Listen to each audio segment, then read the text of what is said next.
welcome. Good morning. Welcome to my home in Wimbledon, which is where one of this year's players will be staying for the duration of the championships. Jane Weldon has been hosting the greats of the game at her Wimbledon home for 7 years. It's an open plan house. It leads through to the kitchen dining room. It's a 5-minute walk to the All England Club from here. It has a lot of privacy. Although there are other houses around, you can sit here and not be seen, and you can see the courts and you can hear the roar from centre and number 1 courts. She's not allowed to say who is on her guest list, but there's no secret who her favourite player is.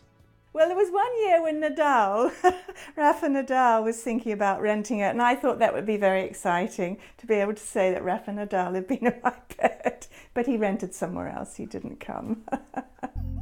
Apartments with the SW19 postcode start at $2,200 a week, and family homes top out at $23,000. Players are willing to pay big for the convenience of walking to work. So it's just something really nice about Wimbledon. It makes you feel you can have a little bit of a normal life. Bartoli believes that the change in address can change the game. I was renting the same house from 2008 to 2012. And I said, well, you know what, I didn't have the result I was expecting. Well, you know, I just get into the quarterfinal once in 2011, but I think it's time for a change. So she decided to rent a different house and won the title. Roger Federer requires 2 houses when he comes to Wimbledon to accommodate his growing family. He is looked after by Joanna Doniger, who finds private homes for most of the top players. I've been doing this for 24 years, so I've seen, a lot of players, since they were juniors. They're quite superstitious, quite a lot of players, I think. I mean, I can never get a player to go and live in a house that's number 13, for example. Joanna won't soon forget Pete Sampras, the 7 times Wimbledon champ, who brought his own bed to Wimbledon. He liked to sleep in a very large bed in a very small room.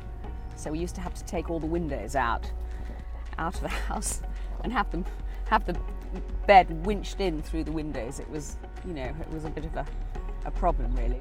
She currently has 175 houses on her books and says she has no trouble convincing homeowners to vacate their properties during the championships. In the early days, we had a big house and quite a lot of financial pressures, and it was a good way of helping out with the mortgage and so on. As the years have gone on, I think we've just got to enjoy it. It is very interesting having lots of different people. The biggest challenge for us is what we do with all our animals. We kind of a little bit crazy for our pets.